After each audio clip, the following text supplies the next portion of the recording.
안녕하세요. 새벽이에요. 조선 후기 서시대감댁 외아들 서윤겸은 방에 들어서자마자 문지방 앞에서 그대로 멈춰섰다. 책상 위에 어제 없던 종이 한 장이 떡하니 놓여 있었다. 윤겸은 저도 모르게 미간을 찌푸리며 책상 앞으로 다가갔다. 그런데 이게 뭐지? 책상 위에 놓인 종이는 글씨가 적힌 종이가 아니었다. 윤겸은 눈을 껌뻑이며 조금 더 가까이 들여다봤다. 종이 위에는 그림 하나가 그려져 있었다. 갓을 쓴 사내 하나, 거친 붓으로 대충 휘갈긴 듯 보였지만 선 하나하나가 묘하게 살아있었다. 윤겸은 자기도 모르게 종이를 들어올리며 중얼거렸다. 대충 그린 것 같은데 보통 솜씨는 아니군. 붓끝이 멈춘 자리마다 힘이 들어가 있었다. 이런 선은 아무나 못 그리는데. 윤겸은 천천히 고개를 들었다. 근데 대체 이걸 누가 그린 거지? 그 순간 열린 방문을 붙잡고 처녀 하나가 고개를 빼꼼 내밀고 서 있었다. 눈이 마주치자 처음 본 낯선 처녀는 윤겸을 보고 배시시 웃고 있었다. 누구시오? 처녀는 그제야 놀란 듯 어깨를 움찔하더니 머리를 긁적였다. 아, 저 때문에 놀라셨구만요. 저는 송이라고 해요. 한 송이요? 윤겸은 손에 든 종이를 보고 다시 송이를 보았다. 누군데 남의 집에 들어와 이러고 있는 것이오? 윤겸이 인상을 쓰며 소리치자 송이는 전혀 겁먹지 않고 고개를 갸웃했다. 아, 그게요. 저는 어제부터 이 집에서 종살이 하러 온 여종인데요. 뭐요? 여종? 송이는 고개를 끄덕이며 괜히 또 한 번 말했다. 남의 집에 몰래 들어온 거 아니고 이 집 여종이요. 윤겸은 말문이 막혀 손에 쥔 종이를 흔들었다. 그럼 혹시 이 그림을 네가 그린 것이냐? 송이는 종이를 힐끗 보더니 아무렇지 않게 고개를 끄덕였다. 네, 아침에요. 도련님 방에서 나가시는 거 보고 그려봤구만요. 윤겸은 그림을 다시 한번 보더니 그럼 이게 나란 말이냐? 네, 도련님요.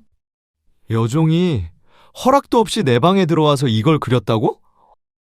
송이는 잠시 생각하더니 해맑게 웃으며 말했다. 죄송해요. 책상 위에 붓이 가만히 있길래요. 그게 무슨 소리냐? 심심해 보여서 제가 놀아줬지요. 윤겸은 송이를 빤히 보다가 속으로 중얼거렸다. 아니, 붓이 심심해 보여서 놀아줬다니. 말투를 보아하니 좀 모자란 것 같은데. 그때 윤겸아, 부드러운 목소리와 함께 윤겸의 어머니 황씨 부인이 방 안으로 들어왔다. 황씨 부인은 방문 앞에 서 있는 송이를 보더니 미소를 지었다. 얘가 오늘부터 우리 집 일 도와줄 여종이다. 어머니! 앞으로 필요한 게 있으면 송이를 부르거라. 송이는 그 말에 눈이 반짝였다. 그리고는 윤겸을 향해 꾸벅 인사하며 말했다. 도련님을 가만히 보니 제가 그린 것보다 훨씬 인물이 반듯하시네요.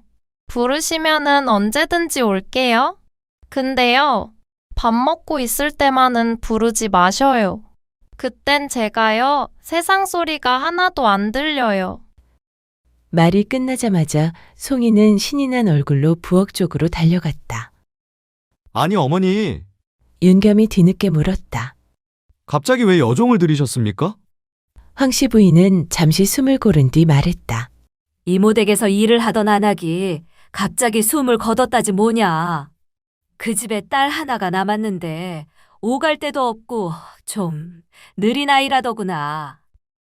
황씨 부인은 윤겸을 바라보며 덧붙였다. 사정을 듣는데 딱해서 그냥 둘 수가 없더구나.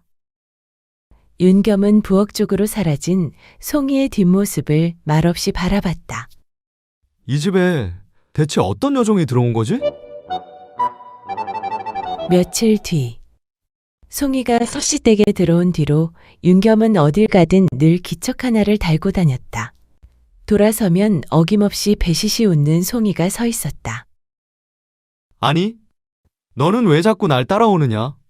네? 네 할 일은 날 따라다니는 게 아니라 집안일을 거두는 것이다. 송이는 잠시 고개를 갸웃하더니 아주 진지한 얼굴로 말했다. 마님께서 그러셨는데요. 뭐라 하셨느냐? 도련님 잘 보살피는 게 제 할 일이라고요. 윤겸의 눈썹이 꿈틀했다. 그래서? 그래서 도련님 가시는 데마다 졸졸 따라다니는 거지요. 그게 이유냐? 그럼요. 송이는 고개를 크게 끄덕였다. 도련님은 앞만 보고 걷는 분이잖아요. 그게 무슨 말이냐? 뒤에서 뭐가 오는지는 전혀 안 보시고요. 윤겸은 더 묻지 않았다.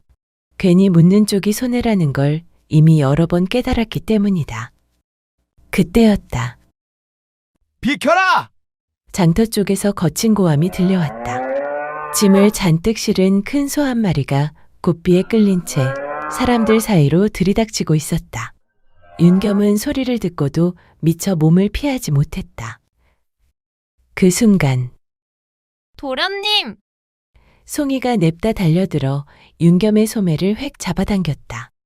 윤겸의 몸이 휘청하며 뒤로 밀려났다. 소는 바로 옆을 스치듯 지나갔다. 윤겸은 잠시 말이 없었다. 심장이 한 박자 늦게 쿵 내려앉았다.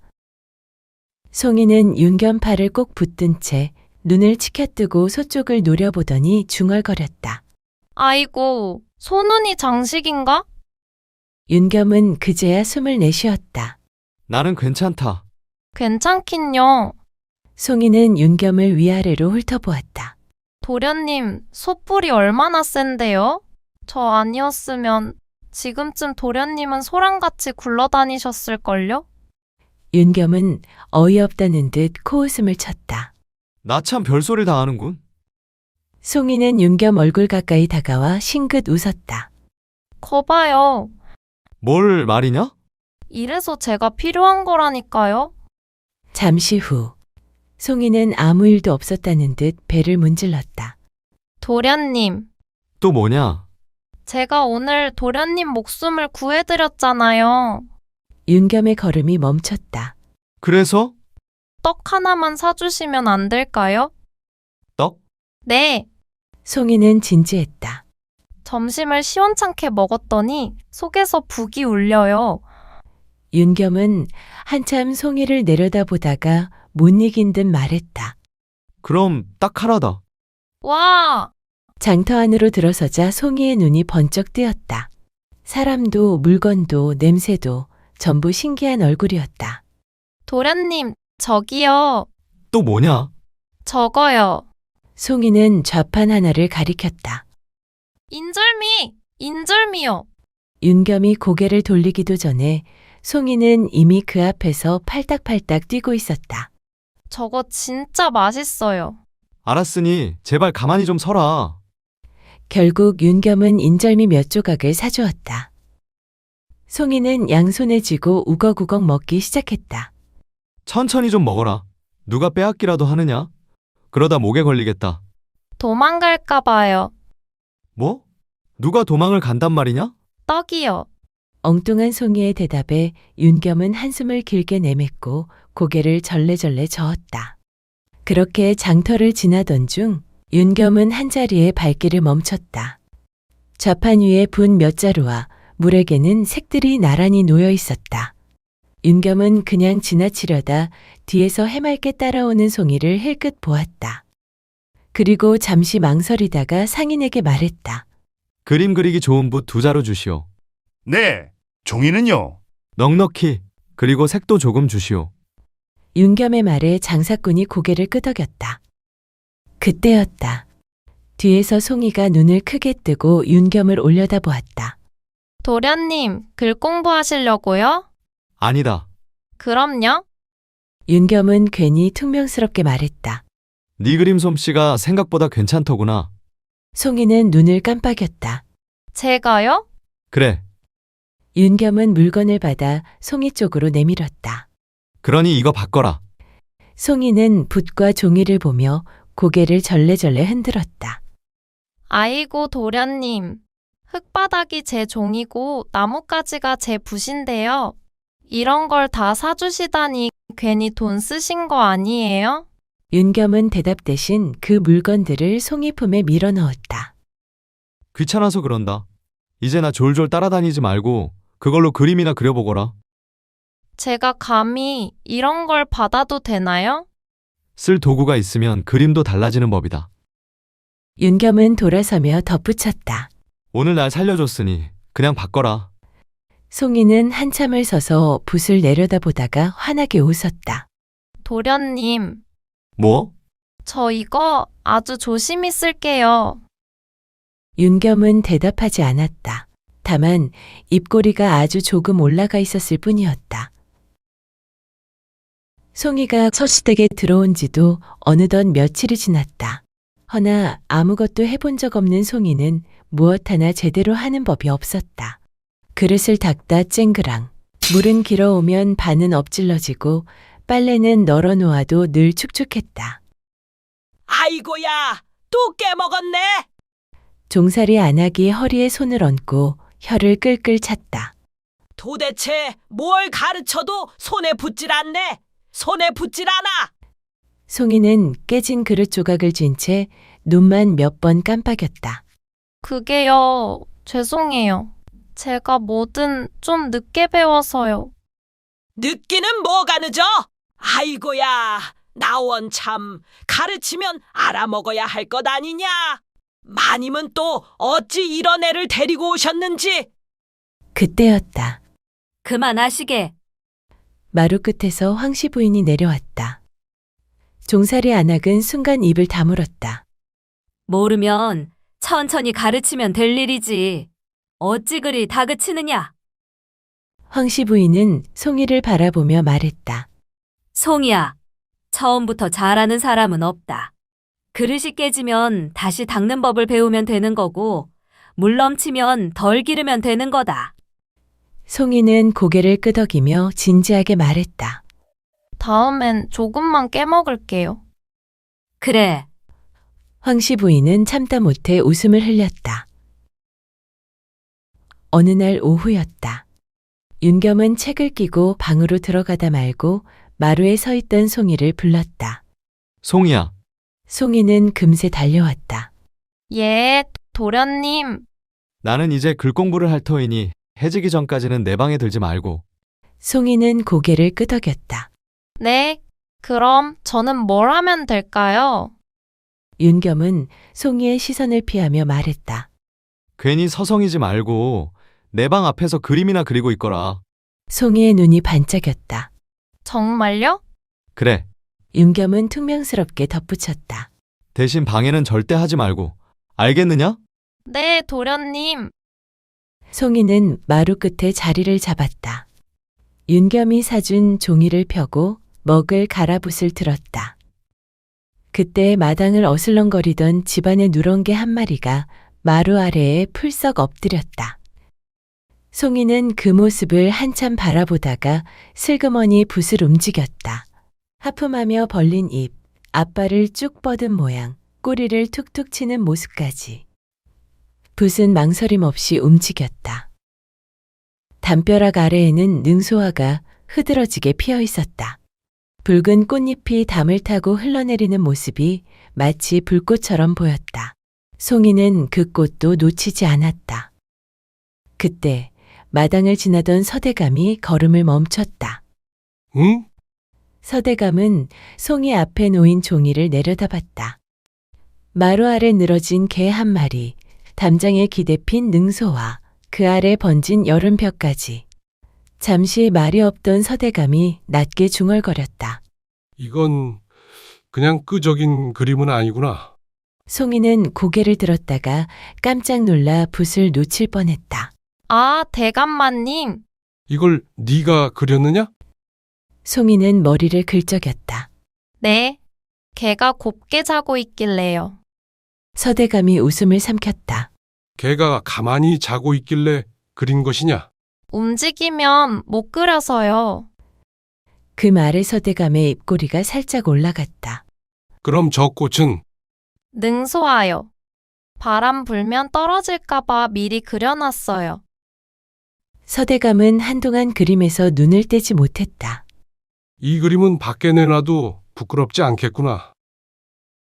그때 방 안에서 책을 읽던 윤겸이 문틈으로 그 모습을 보고 있었다. 윤겸은 괜히 고개를 돌렸다. 쓸데없이 잘 그리기는.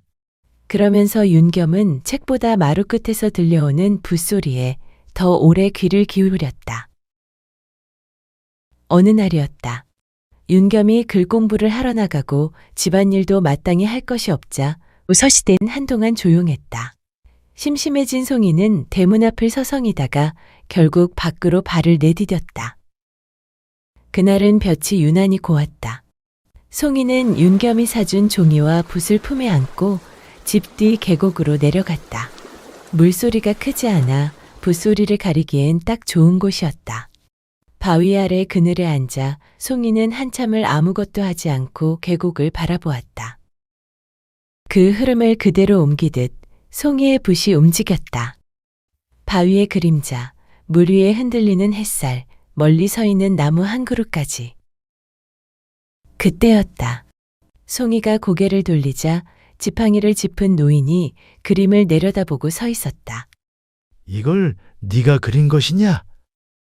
송이는 벌떡 일어나 고개를 끄덕였다. 아, 예. 누구에게 배웠느냐? 송이는 잠시 생각하다가 솔직히 대답했다. 아무한테도 안 배웠어요. 노인이 다시 물었다. 그럼 어찌 이런 선이 나오느냐? 그냥요. 보면 제 손이 이렇게 가요. 노인은 그림을 뒤집어 보고 붓끝을 찬찬히 살폈다. 그리고 혼잣말처럼 중얼거렸다. 이건 배워서 나오는 손이 아니구나. 잠시 후 노인이 물었다. 이름이 무엇이냐? 송이라고 해요. 기와마을의 서대감 댁에 사는 여종이에요. 숨김도 꾸민도 없는 대답이었다. 노인은 그림을 다시 펼쳐들며 말했다. 이 그림을 내게 팔겠느냐? 송이는 눈을 크게 떴다. 예? 이걸요? 잠시 망설이다가 말했다. 아니에요. 제가 막 그린 거라서요. 볼품도 없고 돈 받을 만큼은 아닌데. 마음에 드시면 그냥 가져가셔도 돼요. 저는 또 그리면 되니까요. 노인의 얼굴이 단단해졌다. 아니다. 이런 그림은 공짜로 받아서는 아니 된다. 노인은 주머니에서 은전을 꺼내 송이 손에 쥐어주었다. 5냥이다. 송이는 돈보다 자기 그림을 다시 보았다. 제가 그린 게 이만한 값이 돼요? 노인은 고개를 끄덕였다. 충분하다. 오히려 적다 느껴질 만큼이다. 송이는 말뜻은 잘 모르겠는지 고개를 끄덕이며 두 손으로 엽전을 받들어 쥐고는 신이 난 얼굴로 웃었다. 송이는 곧장 장터로 향했다. 자기 먹을 떡도 새 신도 사지 않았다. 생선 좌판 앞에서 한참을 망설이던 송이는 이내 살이 통통하게 오른 것 몇 마리를 골라들었다. 집으로 돌아와 마님 앞에 생선을 내밀었다. 마님, 이거요. 마님이 놀라 물었다. 이게 다 뭐냐? 제가 샀어요. 송이는 남은 엽전 3냥을 조심스레 내밀었다. 이것도 받으세요. 마님의 얼굴이 굳었다. 이런 큰 돈이 어디서 난 것이냐? 송이는 숨기지 않았다. 어떤 어르신이요? 제 그림을 사주셨어요. 5냥이나 주시고요. 마님께 감사해서요. 그냥 뭐든 해드리고 싶었어요. 마님은 한참 말이 없었다가 송이의 머리를 쓰다듬었다. 기특한 아이구나. 이 생선은 오늘 저녁상에 올리자. 너도 함께 먹고. 그리고 엽전을 다시 송이 손에 쥐어주었다. 이 돈은 네 것이다. 네 제주로 받은 것이니 내가 가질 수는 없지. 꼭 필요한 데 쓰거라. 송이는 말뜻을 다 알지는 못했지만 마님의 손길이 따뜻해 괜히 마음이 놓였다. 며칠 뒤 송이는 장터에서 붓을 넣을 작은 대나무통 하나를 샀다. 며칠을 품에 넣고 다니다가 결국 윤겸 앞에 내밀었다. 도련님, 윤겸이 고개를 들자 송이는 괜히 부통을 두 손으로 감싸쥐고 말했다. 붓이요. 맨날 책상에서 굴러 떨어지길래요. 잠깐 망설이다가 덧붙였다. 바닥에 떨어지면 붓끝이 아플 것 같아서요. 윤겸은 아무 말 없이 부통을 내려다봤다. 괜히 시선을 피하며 받아들었다. 붓이 아프긴 뭐가 아프냐? 이런 것까지 신경 쓰지 않아도 된다. 말은 그렇게 했지만 붓을 넣는 손길은 이상하리만큼 조심스러웠다. 송이는 그걸 보고 괜히 안도한 얼굴로 웃었다. 그날 이후 윤겸의 책상 위에는 늘 그 부통이 놓여 있었다. 그날이 있고 얼마 지난 뒤 일이었다. 대문 밖에서 인기척이 나더니 마당으로 낯선 사람들이 들어섰다. 앞장선 이는 다름 아닌 계곡에서 송이를 보았던 그 노인이었다. 대문에서 웅성거리는 소리에 서대감과 마님이 마루에서 내려왔고 윤겸도 뒤따라 마당으로 나왔다. 노인은 허리를 곧게 세우고 먼저 입을 열었다. 나는 예전에 도화서에서 붓을 잡았던 사람이요. 이 댁에 송이라 하는 여종이 있다 들었소만. 짧은 말이었으나 마당의 공기가 미묘하게 달라졌다. 그때 부엌에서 물동이를 내려놓고 나오던 송이가 노인을 보자 눈을 동그랗게 떴다. 어르신이 여긴 어쩐 일이세요? 노인은 송이를 보고 잠시 미소를 지었다. 그래, 널 찾으러 이리 왔단다. 저를요? 제가 뭘 잘못했나요? 송이는 무슨 말인지 몰라 어리둥절한 표정으로 윤겸이를 바라보았다. 노인은 잠시 말을 멈췄다가 낮고 분명한 목소리로 말했다. 나는 평생을 붓 하나로 살아온 사람이요. 마당에 있던 사람들의 시선이 자연스레 노인에게로 모였다. 예전에 도화서에서 그림을 맡아 그렸고 지금은 물러나 있으나 그림 보는 눈만은 아직 놓지 않았소. 노인은 송이를 가리켰다. 우연히 이 아이의 그림을 보게 되었소. 허나 한눈에 알겠더이다. 이 아이의 손은 남에게 배워서 만들어지는 손이 아닙니다.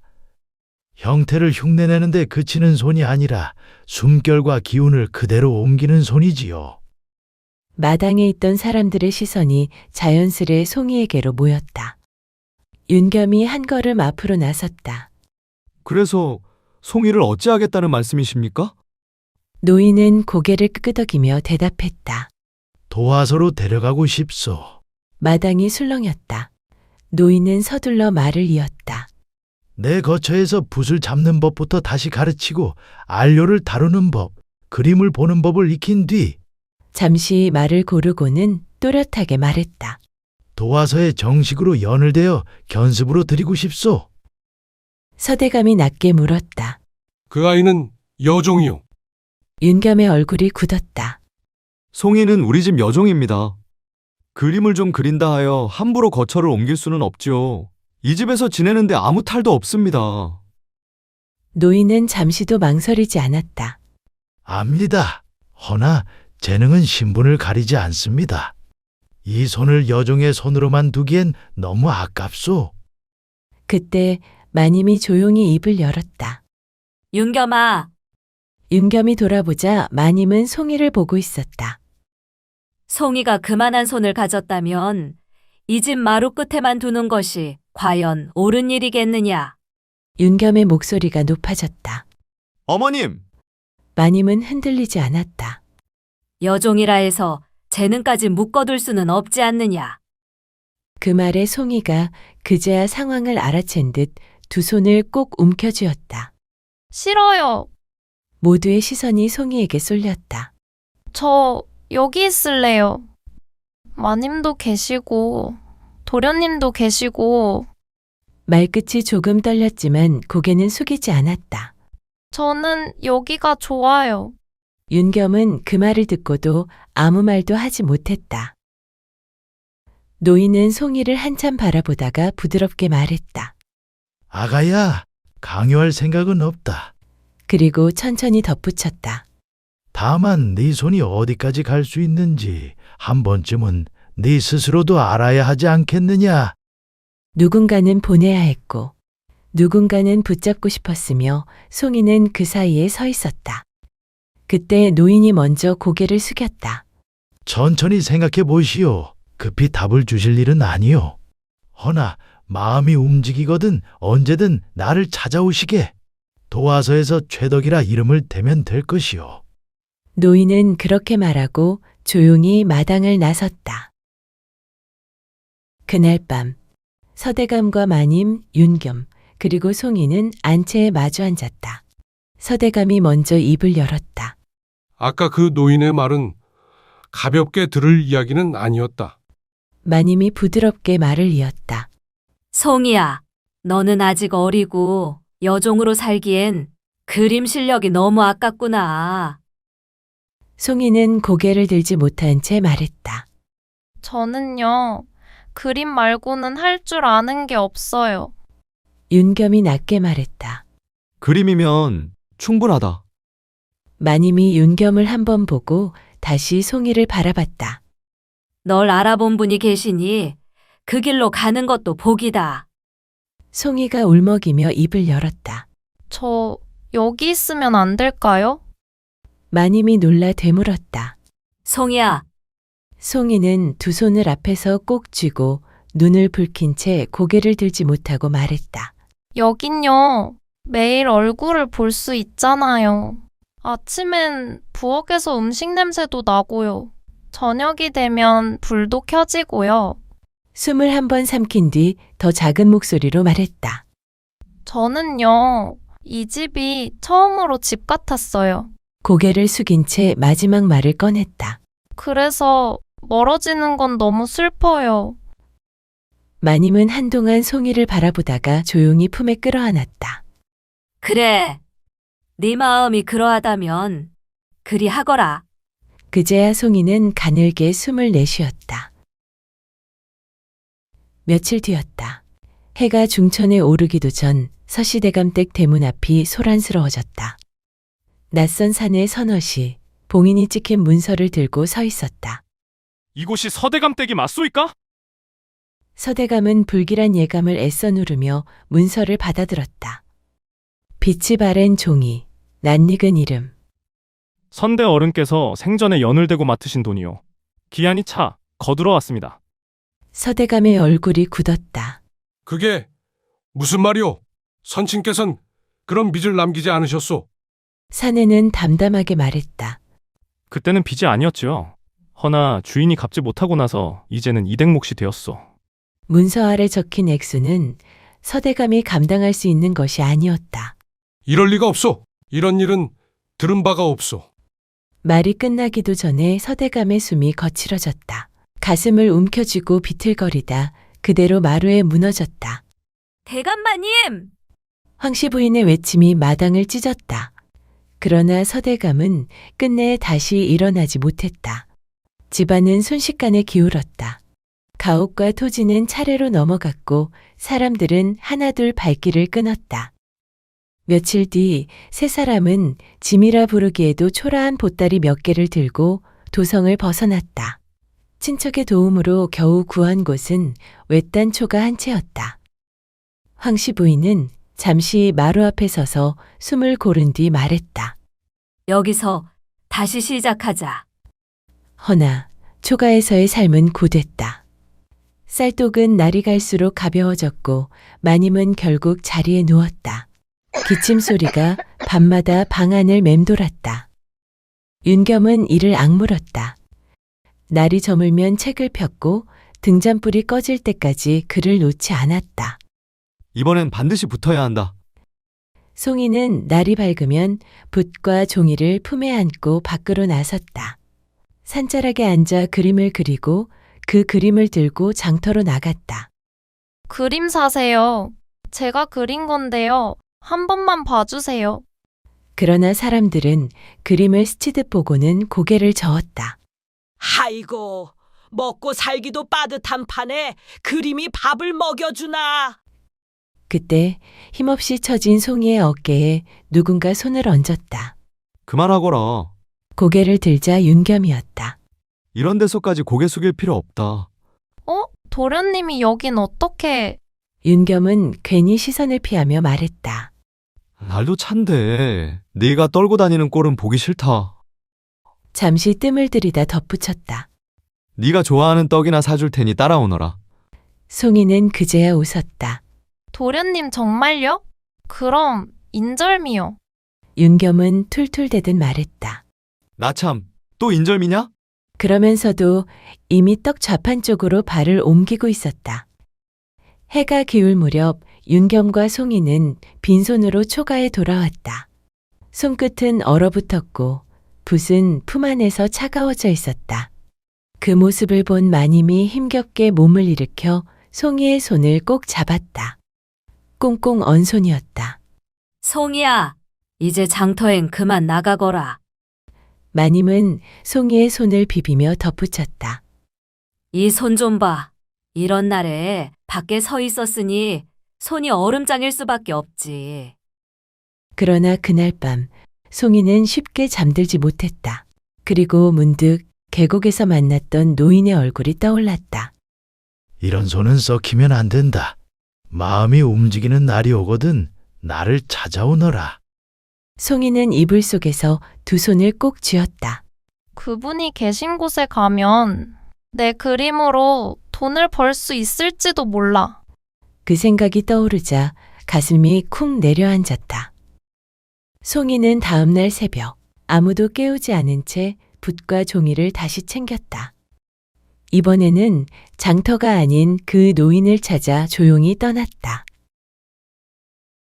도성에 들어서자 사람들이 바삐 오갔다. 송이는 지나가는 사람을 붙잡고 물었다. 저기요, 그림 그리는 데가 있다 해서요. 도와서 말하는 거냐? 예. 허나 한양은 차가웠다. 도와서 문 앞에서 송이는 몇 번이나 쫓겨났다. 여긴 아무나 드나드는 데가 아니다. 송이는 물러서지 않았다. 저 그림만 그리게 해주세요. 최덕이라는 어르신이 여기로 오라고 하셨어요. 결국 그 노인을 다시 만났다. 왔구나. 노인은 웃었다. 언젠가 올 줄 알았다. 그날부터였다. 송이는 처음부터 배웠다. 붓을 쥐는 법부터 먹을 가는 법, 종이를 고르는 법까지. 송이는 하루 종일 옛 그림을 베껴 그리고 밤이 되면 손이 떨릴 때까지 선을 그었다. 손이 아프면 멈추거라. 허나 아프지 않으면 아직 덜 그린 거다. 몇 달이 지나자 붓끝이 달라졌다. 선이 흔들리지 않았고 산수는 숨을 쉬었으며 사람의 얼굴에는 기운이 담겼다. 노인은 마침내 고개를 끄덕였다. 그는 연주를 써 송이를 도와서의 견습으로 들였다. 여종 하나가 그림을 기가 막히게 그린다더라. 소문은 조용히 그러나 빠르게 퍼졌다. 양반가에서 하나둘 그림을 청해왔다. 집 안에 걸 산수 하나만. 조상 초상 옆에 둘 그림이 필요하네. 송이의 손에 은전이 쌓이기 시작했다. 그날 밤 송이는 돈을 품에 안고 윤겸이 있는 초가로 향했다. 외딴 초가에 다다르자 마님의 기침 소리가 낮게 새어나왔다. 송이는 문을 밀고 들어가 마님 곁에 조용히 앉았다. 마님. 황씨 부인은 힘겹게 눈을 떴다. 송이야. 그때였다. 방문이 벌컥 열리며 윤겸의 목소리가 터져나왔다. 한송이, 너 대체 어디 있었느냐? 말도 없이 떠나면 어쩌자는 게냐? 내가 얼마나 찾아다녔는데. 송이는 깜짝 놀라 고개를 숙였다. 죄송해요, 도련님. 그게 도화서로 찾아갔어요. 전에 배웠던 그 어르신이요. 오라 하셨던 말씀이 자꾸 생각이 나서요. 말을 마치고 송이는 품에서 은전을 꺼내 조심스레 마님의 손에 쥐어주었다. 이거 쓰세요. 약도 지으시고 쌀도 좀 사시고요. 마님이 놀라 손을 떼려 하자 송이는 급히 말을 이었다. 그림 팔아서 받은 거예요. 제가 그린 거요. 잠시 방 안에 아무 말도 흐르지 않았다. 마님은 떨리는 손으로 송이의 손을 꼭 붙잡았다. 이렇게까지 하지 않아도 되는데. 송이는 고개를 저었다. 마님이 계셔서요. 제가 여기까지 왔어요. 그제야 윤겸의 시선이 흔들렸다. 그럼 또 가는 거냐? 송이는 작게 고개를 끄덕였다. 금방 다시 들를게요. 윤겸은 더 묻지 않았다. 그저 고개를 숙인 채 아무 말 없이 서 있었다. 송이는 그 모습을 한 번 더 눈에 담고서야 조용히 등을 돌렸다. 윤겸의 초가를 다녀온 뒤 며칠이 흘렀다. 도화서에 들어온 산수 한 폭이 여느 그림들 사이에 아무 이름 없이 걸렸다. 화원의 이름도 도장도 없었다. 다만 물길은 살아있었고 바람은 종이 위에서 머물다 흘렀다. 어느 날 그 그림이 어람에 올랐다. 임금은 한 폭 앞에서 발걸음을 멈췄다. 이 그림은 어느 화원의 손이냐? 곁에 있던 승지가 조심스레 고했다. 전하, 아직 이름을 올리지 않은 그림이옵니다. 임금은 한동안 아무 말도 하지 않았다. 산 하나를 넘는 물의 결, 그 아래 희미하게 남은 길 자국, 임금이 낮게 말했다. 이 산수엔 사람의 마음이 있구나. 잠시 후 다시 입을 열었다. 그림자를 알아보라. 그리고 마침내 송이가 불려왔다. 여종의 손에서 나온 그림이 다시 궁으로 들었다. 이 산수를 네가 그렸단 말이냐? 송이는 고개를 깊이 숙였다. 예, 전하. 임금은 다시 한번 그림을 바라보았다. 그리고 천천히 고개를 끄덕였다. 이 손은 궁의 붓을 맡겨도 되겠다. 그날로 송이는 도화서에서 그림을 맡아 그리게 되었다. 비록 말은 서툴렀으나 그 손 하나만큼은 그 누구도 부정하지 못했다. 어느 날이었다. 도화서 마당이 아침부터 술렁거렸다. 과거에 급제한 인물이 인사를 드리러 들렀다는 말이 돌았다. 도화서 한켠, 송이는 말없이 앉아 먹을 갈고 있었다. 그때 송이야, 너무 오래 듣지 못한 목소리였다. 송이는 손을 멈췄다. 먹 간던 소리가 뚝 끊겼다. 고개를 들자 마당 한가운데 사내 하나가 서 있었다. 깨끗한 도포 차림, 허리는 곧고 눈빛은 한결 단단해진 얼굴. 윤겸이었다. 도련님, 윤겸은 송이 앞에 서서 괜히 헛기침을 한번 하고 말했다. 낙방만 하다 이제야 붙었네. 그리고 덧붙였다. 나 이번 과거에 붙었다. 정말요? 송이는 해맑게 웃었다. 윤겸은 잠시 망설이다가 다시 입을 열었다. 네 그림이 임금께 닿았다더라. 송이는 그제야 고개를 숙였다. 저는요, 그냥 그렸을 뿐인데요. 윤겸은 고개를 저었다. 그래서 더 대단한 거다. 이젠 네가 나보다 훨씬 먼 데까지 갔구나. 윤겸의 말에 송이는 고개를 저었다. 다 마님이랑 도련님 덕이지요. 조심스럽게 덧붙였다. 찾아와 주셔서 참 좋아요. 윤겸은 잠시 송이를 바라보다가 품에서 낡고 다른 대나무 부통을 꺼냈다. 이거 기억하느냐? 송이의 눈이 커졌다. 그건 제가 드린 부통인데요. 윤겸은 괜히 헛기침을 했다. 이놈 덕에 겨우 벼슬길에 오른 듯해서 말이다. 괜히 부적처럼 들고 다녔지. 송이는 머리를 긁적이며 배시시 웃었다. 그러곤 손에 쥔 붓을 살짝 흔들었다. 저도요. 도련님이 사주신 이 붓 때문에 여기까지 온 것 같아요. 잠시 둘은 서로를 바라보다가 같은 순간에 웃었다. 햇살 아래 낡은 붓통과 헌붓이 잠시 같은 높이에 머물렀다. 각자 다른 길 위였지만 서로의 시작은 여전히 같은 자리에 있었다.